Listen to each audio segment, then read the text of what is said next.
Hi friends, మీరు ఇదివరకు వార్తల్లో వినే ఉంటారు. టమాటాలు రేటు పలకక రైతులు రోడ్ల మీద పారేశారు అని. వాళ్ళు పండించిన పంటను అలా రోడ్డు మీదకి ఎందుకు విసిరేస్తారు? ఒక టమాటోస్ మాత్రమే కాదు, అప్పుడప్పుడు ఉల్లిపాయలు, మొక్కజొన్న ఇలా చాలా వస్తువుల్ని రోడ్డు మీదకు పారేసిన సందర్భాలు మనం చాలానే విని ఉంటాం. ఇవన్నీ పాడైపోయే వస్తువులు, నిల్వ చేసుకున్నా ఉండం. అంతేకాదు, నిల్వ చేసే టెక్నిక్ కూడా చాలా మందికి తెలియదు. ఆశించిన ధర రాకపోతే రైతులు నష్టాలకు అమ్ముకోలేక వారి ఫ్రస్ట్రేషన్ను ఇలా చూపించేవాళ్ళు. దళారులు కూడా వాళ్ళని బ్లాక్మెయిల్ చేసేవారు. అమ్మితే మేం చెప్పిన ధరకే అమ్మండి, లేకపోతే మీ ఇష్టం అని. అయితే ఇది ఈనాడు మొదలైంది కాదు, స్వాతంత్ర్యం రాకముందు 1945లోనే మొదలైంది. అప్పటి గుజరాత్లో పాడి రైతులు ఇదే సమస్యను ఎదుర్కొన్నారు. అయితే వాళ్ళ సమస్యని పరిష్కరించడం కోసం రైతులందరూ ఏకమై పోరాడాలి అని నిర్ణయం తీసుకున్నప్పుడే కదలిక మొదలైంది. అలాగే ఒక సంస్థను కూడా వాళ్ళు స్థాపించుకున్నారు. Of the dairy farmer, by the dairy farmer, for the dairy farmer. పాడి రైతుల కొరకు, పాడి రైతుల కోసం, పాడి రైతుల వల్ల ఏర్పడ్డ సంస్థ. ఆ సంస్థ పేరు అమూల్. మన కథ 1940 పూర్వపు సంవత్సరంలో మొదలవుతుంది. అప్పట్లో గుజరాత్లోని ప్రతి ఇంట్లో అమూల్ కన్నా ముందే స్థాపించబడిన ఒక కంపెనీ పాల్స్ అండ్ బటర్ ఉండేది. ప్రతి ఇంట్లో కనిపించేది. ప్రజలు దానికి ఎంతగా అలవాటు పడ్డారంటే రోటి మీద ఎక్కువ వెన్న రాయొద్దు అనటానికి బదులుగా ఎక్కువ పాల్సన్ రాయొద్దు అని అనేంతగా వారి జీవితాల్లో ఒక భాగం అయిపోయింది పాల్సన్. పెస్టన్జీ ఎదూజీ స్థాపించిన సంస్థ అది. 1888లో 13 సంవత్సరాల వయసులోనే అతను తనకున్న చిన్న దుకాణంలో కాఫీ గింజల్ని గ్రైండ్ చేస్తూ ఉండేవాడు. ఆ తర్వాత 12 సంవత్సరాలకు అంటే 1900 సంవత్సరంలో ఒక సంస్థను ప్రారంభించాడు. అతని నిక్నేమ్ పాలి. అప్పట్లో బ్రిటిష్ వాళ్ళు మనల్ని పరిపాలిస్తున్న కాలం కదా, వాళ్ల పేరు కూడా కలిసి వచ్చేలా పాల్సన్ అని తన కంపెనీకి పేరు పెట్టుకున్నాడు. అతని కస్టమర్స్ అంతా బ్రిటిష్ వాళ్ళు కావటం లేదా ధనికులు కావడంతో అతని వ్యాపారం దినదిన అభివృద్ధి చెందుతూ వచ్చింది. మొదట్లో ఆ కంపెనీ వాళ్ళు తయారు చేసే కాఫీ చాలా ప్రసిద్ధి పొందింది. ఒక ఫ్రెంచ్ రెసిపీని ఉపయోగించి కాఫీని తయారు చేసేవాళ్ళు. 1910లో ఎదుల్జీకి ప్రపంచ యుద్ధంలో పాల్గొనే సైనికులకు వెన్న దొరక్క ఇబ్బంది పడుతున్నారు అని తెలిసింది. ఆ అవకాశాన్ని వినియోగించుకోవడం మంచిదని భావించిన ఎదుల్జీ గుజరాత్లోని కైరా జిల్లాలో డైరీ యూనిట్ స్థాపించి వెన్న తయారు చేసి సైనికులకు పంపించాడు. దాంతో మరింత లాభాలు వచ్చాయి. ఆ ప్రదేశాన్ని ఖేడా అని కూడా పిలుస్తారు. ఇదే ప్రదేశంలో సర్దార్ వల్లభాయ్ పటేల్, గాంధీజీ 1918 సంవత్సరంలో సత్యాగ్రహం మొదలుపెట్టిన సంగతి మీకు గుర్తుండే ఉంటుంది. పాల్స్ అండ్ బటర్తో ఆ కంపెనీ లాభాలు గడిస్తూనే ఉన్నా రైతులు మాత్రం తీరని నష్టాల్లో కూరుకుపోయారు. ఓవైపు కరువు, మరోవైపు ప్లేగ్ వ్యాధి. దానికి తోడు బ్రిటిష్ గవర్నమెంట్ పెంచిన ట్యాక్సెస్ ఇవన్నీ అతలాకుతలం చేశాయి. ట్యాక్సెస్ కట్టని వాళ్ల ఆస్తులు జప్తు చేశారు. దీనికి వ్యతిరేకంగా గాంధీజీ, సర్దార్ వల్లభాయ్ పటేల్ సత్యాగ్రహాన్ని మొదలుపెట్టారు. 3 నెలలు అలా చేసిన తర్వాత బ్రిటిష్ ప్రభుత్వం 2 సంవత్సరాల పాటు ట్యాక్సెస్ ని రద్దు చేసింది. జప్తు చేసిన రైతుల ఆస్తుల్ని తిరిగి ఇచ్చేసింది. పాల్సన్ కంపెనీ మాత్రం రోజు రోజుకి వృద్ధిని సాధించింది. అలా 1930లో ఆనంద్ అనే జిల్లాలో హైలీ ఆటోమేటెడ్ డైరీ యూనిట్ ని స్థాపించింది. పాల్సన్ బటర్ కూడా ప్రతి ఇంట్లో తల్లో నాలికైంది. అంతేకాకుండా 2వ ప్రపంచ యుద్ధ సమయంలో కూడా సైనికులకు వాళ్ల బటర్ని సప్లై చేసి ఇంకా లాభాల్లో నడిచింది. ఏటా 3 మిలియన్ పౌండ్స్ లాభాలతో దూసుకుపోయింది. అలా 1945 వరకు కొనసాగింది. 1945లో బొంబాయి ప్రభుత్వం బొంబాయి మిల్క్ స్కీమ్ ని ప్రవేశపెట్టింది. అప్పట్లో గుజరాత్ ఇంకా మహారాష్ట్ర కలిసి బొంబాయి స్టేట్గా ఉండేది. ఆ స్కీమ్ అనుగుణంగా కైరా నుండి బొంబాయి దాకా 400 కిలోమీటర్లు ప్రతిరోజు పాలను రవాణా చేయాలి. ఆ రవాణా చేసిన బిడ్ని కూడా పాల్సన్ కంపెనీ సొంతం చేసుకుంది. అలా పాల రవాణా వ్యాపారంలో కూడా పాల్సన్ తన సత్తా చాటింది. అందులో కూడా అత్యధిక లాభాల్ని సాధించింది. అయితే రైతులకు మాత్రం మిగిలింది ఏమీ లేదు. పాడి రైతులు మాత్రం దళారీలు చెప్పిన అతి తక్కువ ధరకే పాలను విక్రయించాల్సి వచ్చేది. దాంతో రైతుల్లో అసహనం పెరిగిపోయింది. అప్పుడే మన కథలోని హీరో త్రిభువన్ దాస్ పటేల్ రంగంలోకి దిగారు. త్రిభువన్ దాస్ పటేల్ గాంధీజీ స్ఫూర్తితో 1930లో ఉప్పు సత్యాగ్రహం కాలంలో జైలు కూడా వెళ్ళొచ్చారు. గాంధీజీ మొదలుపెట్టిన ఎన్నో ఉద్యమాల్లో ఆయన చురుగ్గా పాల్గొన్నారు. 1945లో ఆయన ఆధ్వర్యంలో గుజరాత్లోని పాడి రైతులందరూ కలిసి సర్దార్ వల్లభాయ్ పటేల్ని కలిసి అక్కడ తమ సమస్యలన్నీ విన్నవించుకున్నారు. అందుకు సర్దార్ వల్లభాయ్ పటేల్ వాళ్లకు ఒక సలహా ఇచ్చారు. కైరాలోని పాడి రైతులందరినీ ఏకమై బ్రిటిష్ ప్రభుత్వానికి తమ సమస్యలు తెలిసేదాకా పోరాడమని చెప్పారు. అంతేకాకుండా స్వయంగా వాళ్లంతట వాళ్లే ఒక పాస్టరైజేషన్ ప్లాంట్ నెలకొల్పాలి.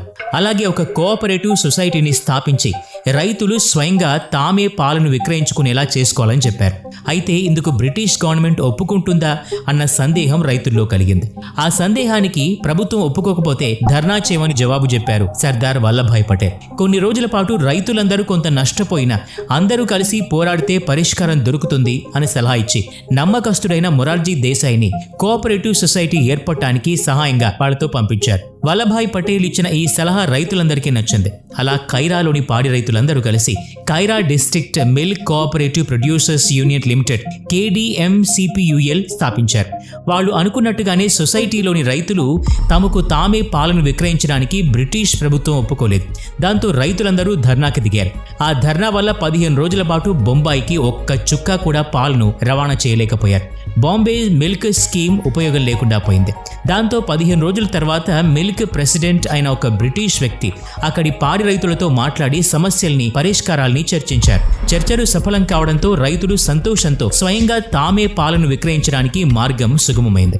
ఇది రైతులు సాధించిన మొదటి విజయం. త్రిభువన్ దాస్ పటేల్ ద్వారా స్థాపించబడిన ఈ కోఆపరేటివ్ సొసైటీ గ్రామంలోని ప్రతి పాడి రైతు కోసం తెరవబడింది. రైతు యొక్క ఆర్థిక స్తోమతను, మతాన్ని, జాతిని దేన్ని పట్టించుకోకుండా ఒక రైతు ఒక ఓటు అన్న నినాదంతో ఈ కోఆపరేటివ్ సొసైటీని ముందుకు తీసుకెళ్లారు. ఒక 3 టైర్ పాలసీని ప్రవేశపెట్టారు. గాంధీజీ స్ఫూర్తితో సామాజిక స్థితిలో భాగమైన ఆత్మనిర్భర గ్రామీణ అర్థ వ్యవస్థ ఆధారంగా రూపొందించుకున్నారు. కింద లెవెల్ అంతా విలేజ్ కోఆపరేటివ్ సొసైటీ, రెండవ దానిలో యూనియన్ మెంబర్స్, మూడవ లెవెల్లో రాష్ట్ర స్థాయి ఫెడరేషన్ మెంబర్స్ ఉంటారు. ఈ రోజు అమూల్లో 18,600 విలేజ్ కోఆపరేటివ్ మెంబర్స్, 36 లక్షల రైతులు, జిల్లా స్థాయిలో 16 యూనియన్స్ ఉన్నాయి. అయితే త్రిభువన్ దాస్ ఈ సొసైటీని స్థాపించినప్పుడు జూన్ 1946లో కేవలం 2 గ్రామీణ సహకార సంస్థలు మాత్రమే ఉండేవి. డిసెంబర్ 1946లో Kaira district milk cooperative producers union limited అధికారికంగా రిజిస్టర్ చేశారు. 1947లో భారతదేశానికి రాజకీయంగా స్వాతంత్రం వచ్చింది. అలాగే అదే రోజు కైరా పాడి రైతులకు కూడా ఆర్థిక పరమైన స్వాతంత్రం వచ్చింది. రైతులకు మాత్రమే కాకుండా బాంబే మిల్క్ స్కీమ్ ద్వారా కూడా లాభాలు వచ్చాయి. ఎందుకంటే సహకార సంఘాల ద్వారా పాడి రైతులు పాలసీని ఇచ్చిన ధర కంటే తక్కువ ధరకే పాలను విక్రయిస్తున్నారు. అందువల్ల చాలా ధనం మిగిలిపోయింది. సహకార సంఘాల పాత్ర కూడా ఎక్కువైంది. 1948 జూన్ నాటికి పాస్టరైజేషన్ యూనిట్ కూడా ఖరీదు చేశారు. పాస్టరైజేషన్ అంటే పాలని 100 డిగ్రీల వేడిలో కాచి ఉంచుతారు. అలా అయితే అందులో ఉన్న సూక్ష్మ క్రిములు చనిపోయి పాలు ఎక్కువ కాలం నిల్వ ఉంటాయి. 432 మంది పాడి రైతులు ఇందులో భాగస్వామ్యం అయ్యారు. రోజుకు 5,000 లీటర్ల పాలు విక్రయించేవారు. కాలంతో పాటు వాళ్ళ టెక్నిక్స్ కూడా మార్చుకుంటూ రావడంతోనే అమూల్ సక్సెస్ అయింది అని చెప్పాలి. కోవిడ్ టైంలో కూడా ఆ వ్యాధికి తగినట్టుగా తమ పాలు నిరోధక శక్తిని పెంచుతాయి అని అడ్వర్టైజ్మెంట్స్ ఎక్కువగా ఇవ్వడంతో అమూల్ పాలకి, పాల పదార్థాలకి క్రేజ్ మరింత పెరిగింది. ఇక 1949లోనే మన కథలోని మరొక హీరో, శ్వేత విప్లవ పితామహుడు డాక్టర్ వర్గీస్ కురియన్ రంగ ప్రవేశం చేశారు. అప్పటికి ఆయన వయసు కేవలం 28 సంవత్సరాలు. ఫిజిక్స్లో పట్టభద్రులై మెటలర్జీలో ఇంజనీరింగ్ పూర్తి చేసి జంషెడ్పూర్లోని టాటా స్టీల్ టెక్నికల్ ఇన్స్టిట్యూట్లో ఉద్యోగం చేస్తూ ఉన్నారు. గవర్నమెంట్ ఇచ్చే స్కాలర్షిప్ కోసం ఒక ఇంటర్వ్యూని ఎదుర్కోవాల్సి వచ్చింది. ఆ ఇంటర్వ్యూలో అతన్ని అడిగిన ప్రశ్న పాస్టరైజేషన్ అంటే ఏంటి అని. అందుకు ఆయన చెప్పిన సమాధానం పాలు నుంచి ఇవ్వడం అలాగే తీసుకోవటం అని. ఆ సమాధానానికి సంతోషించిన ప్రభుత్వం అతనికి డైరీ ఇంజనీరింగ్లో డిగ్రీ సాధించడానికి స్కాలర్షిప్ని మంజూరు చేసింది. అప్పట్లో కేవలం ఆయనకు మాత్రమే సాధ్యమైంది ఆ స్కాలర్షిప్ని సంపాదించడం. దాని సహాయంతో బెంగళూరులోని imperial institute of animal husbandry and daring నుంచి శిక్షణ పొంది పట్టా పుచ్చుకున్నారు. ఆ తర్వాత పై చదువుల కోసం మిషిగన్ స్టేట్ యూనివర్సిటీలో ప్రవేశం పొందారు. ఆయన మాటల్లోనే చెప్పాలంటే స్కాలర్షిప్ ఇచ్చింది డైరీ ఇంజనీరింగ్లో చదువుకోవడానికి. కానీ ఆయన మాత్రం కొద్దిగా మోసం చేసి న్యూక్లియర్ ఫిజిక్స్ ఇంకా మెటలర్జీలో ప్రవేశం పొంది ఆ స్కాలర్షిప్ని ఈ చదువు కోసం ఉపయోగించుకున్నారు. అక్కడ చదువు పూర్తయిన తర్వాత భారతదేశానికి తిరిగి వచ్చినప్పుడు ప్రభుత్వం ఆయన్ని గవర్నమెంట్ స్కాలర్షిప్తో చదువుకున్నందువల్ల భారతదేశానికి కూడా తన చదువు వల్ల ఏదో ఒకటి చేయమని కోరింది. అలా ప్రభుత్వం కూడా ఒక బాండ్ ఇవ్వడం జరిగింది. 2 ఏళ్ల బాండ్. అది దానికి కట్టుబడి ఉండవలసిందే. అలా 1949 మేలో ప్రభుత్వం డైరీ డివిజన్ ఆఫీసర్గా నియమించింది.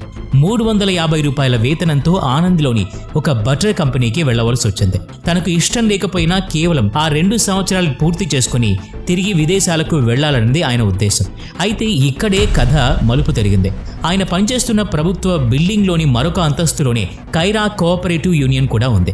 అక్కడే ఒకరోజు త్రిభువన్ దాస్ పటేల్ను కలవడం జరిగింది. పాల్సన్ కంపెనీతో యుద్ధం, అలాగే తన కోఆపరేటివ్ సొసైటీని అభివృద్ధి చేయడంలో త్రిభువన్ దాస్కున్న పట్టుదల కురియన్కి చాలా నచ్చింది. వాళ్ళ సంభాషణలో త్రిభువన్ దాస్ కురియన్ను కొన్ని పరికరాల్ని బాగు చేయమని సాయం తీసుకున్నారు. అయితే కురియన్ అవి బాగు చేసి అలసిపోయి త్రిభువన్ దాస్కు ఒక సలహా ఇచ్చారు. ఇవన్నీ పాతబడిపోయాయి కదా, మీరు కొత్తది ఎందుకు ఖరీదు చేయకూడదు అని. దాస్కు కూడా అదే సరైంది అనిపించింది. లార్సెన్ అండ్ టూబ్రో నుంచి ఒక కొత్త ప్లాంట్ని ఖరీదు చేశారు. అయితే ఇదంతా జరిగేలోగా ప్రభుత్వం ఇచ్చిన 2 ఏళ్ల కాలం కురియన్కి ముగిసిపోయింది. కావాలనుకుంటే ఆయన బాంబేకి వెళ్ళి వేరే పెద్ద ఉద్యోగం చేసుకోవచ్చు. దానికి ప్రభుత్వం నుంచి అనుమతి కూడా లభించింది. ఈ విషయం తెలుసుకున్న త్రిభువన్ దాస్ చాలా ఎమోషనల్ అయ్యారు. కురియన్ని అక్కడే ఉండమని ప్రాధేయపడ్డారు. ఆ రోజు జరిగిన నాటకీయ పరిణామాలతో కురియన్ అక్కడే ఉండవలసి వచ్చింది. 1950లో అధికారికంగా కోఆపరేటివ్ సొసైటీకి ఎగ్జిక్యూటివ్ హెడ్ని చేశారు. I to had a dream అనే ఆటోబయోగ్రఫీలో కురియన్ చాలా విషయాలు వెల్లడించారు. అందులో నిజానికి దేశం మీద మక్కువతోనో ప్రపంచాన్ని మార్చాలన్న ఉద్దేశంతోనో నేను కైరాలో ఉండిపోలేదు. నాకు ఆ పని నచ్చి అక్కడ ఉండిపోయాను అని చెప్పారు. డబ్బులు సంపాదించాలంటే ఎలాగైనా సంపాదించొచ్చు, కానీ సంతృప్తి దొరికే పనిలోనే ఉండిపోవాలి అనుకున్నాను అని చెప్పారు. అలా సంతృప్తినిచ్చిన పనిలో మునిగిపోయి దేశ గతినే మార్చేశారు కురియన్. 1953 వరకు బాంబే మిల్క్ స్కీమ్కి ఎంత పాలు వచ్చేవంటే మిగిలిన పాలను ఏం చేయాలో అర్థం కాక పాల పదార్థాలు తయారు చేయడం మొదలుపెట్టారు. అలాగే పాల పొడిని తయారు చేసే పని కూడా చేపట్టారు. కానీ ఇక్కడ ఒక సమస్య ఎదురైంది. వీళ్ళు ఉపయోగించేది గేదె పాలు. అంత తేలిగ్గా స్ప్రే డ్రాయింగ్ చేయలేరు. అందుకు సైంటిఫిక్ ఇన్నోవేషన్ జరగాలి. కురియన్ స్నేహితుడైన డాక్టర్ హరిచంద్ మేఘాదలాయ ప్రపంచంలోనే మొట్టమొదటి బఫెలో మిల్క్ స్ప్రే డ్రయర్ తయారు చేశారు. 31 ఆగస్టు 1953 సర్దార్ వల్లభాయ్ జన్మదినం రోజునే మొట్టమొదటి బఫెలో మిల్క్ పౌడర్ యూనిట్ని స్టార్ట్ చేశారు.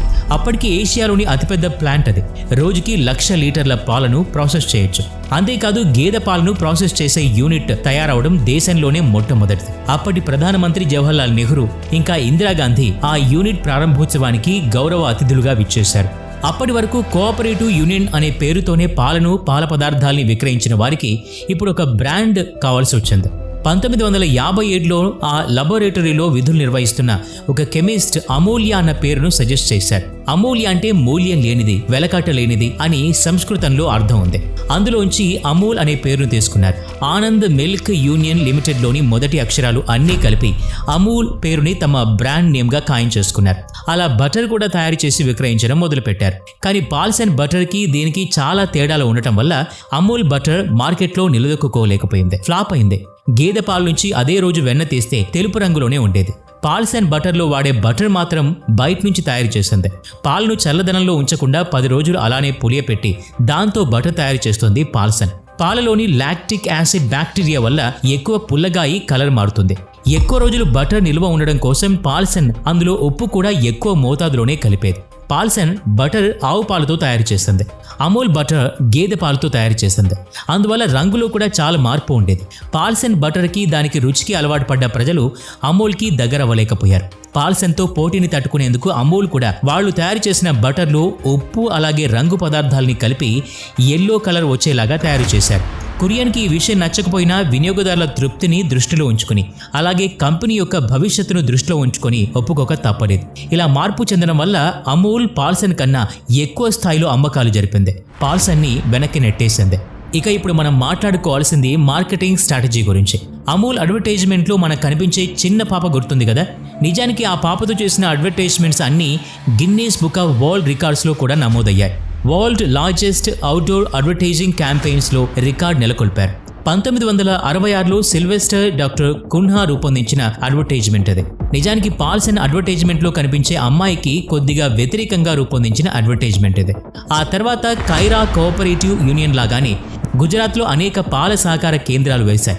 బరోడా, సూరత్ ఇలా ప్రతి జిల్లాలోనూ సహకార కేంద్రాలు ఏర్పడ్డాయి. అయితే వీటన్నింటినీ ఒక తాటి మీదకు 1973లో Gujarat cooperative milk marketing federation అన్న పేరుతో రిజిస్టర్ చేశారు. అమూల్ తన పేరుని కోఆపరేటివ్ సొసైటీకి ఇవ్వడానికి ఒప్పుకొని Amul cooperative milk marketing federation అన్న పేరుతో పాపులర్ అయింది. ఈ సహకార కేంద్రాలు అన్నిటినీ సురక్షితంగా ఉంచేందుకు కొన్ని విధానాలు ప్రవేశపెట్టారు అప్పటి ప్రధాని పండిత్ జవహర్లాల్ నెహ్రూ. వాటిని అనుసరించారు లాల్ బహదూర్ శాస్త్రి. ఇక పాల్సన్ కంపెనీ గురించి మాట్లాడుకుంటే అప్పటికే అమూల్ ఉపయోగిస్తున్న విధానాల్ని తట్టుకోలేక మిల్క్ ప్రొడక్షన్ ఆపేయవలసి వచ్చింది.